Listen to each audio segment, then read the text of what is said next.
মানব সুথার আর রবীন্দ্র জাদেজার ঘূর্ণি জাদুতে রীতিমতো দিশেহারা শ্রীলঙ্কা। দুজনের স্পিনে একে একে খেই হারিয়েছে লঙ্কান ব্যাটিং লাইন আপ। বৃষ্টির বাধা পেরিয়েও তৃতীয় দিনটাতায় নিজেদের করে নিয়েছে ভারত। দিনের শেষে ম্যাচের নিয়ন্ত্রণও বেশ ভালোভাবেই সফরকারীদের হাতে।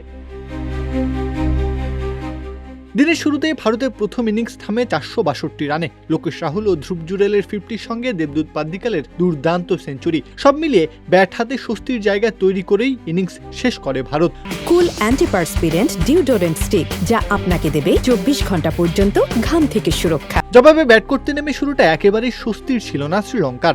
ভারতীয় বোলারদের সামনে নিয়মিত বিরতিতে উইকেট হারাতে থাকে স্বাগতিকরা।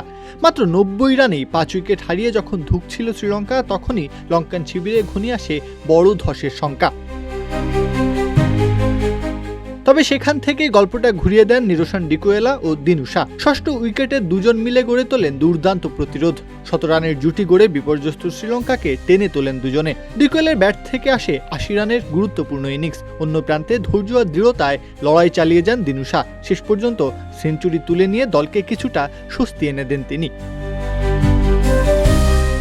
তবে এই প্রতিরোধও শেষ পর্যন্ত ভারতীয় স্পিনের সামনে যথেষ্ট হয়নি। ৭৯.৪ ওভারে 284 রানেই অল আউট হয়ে যায় শ্রীলঙ্কা।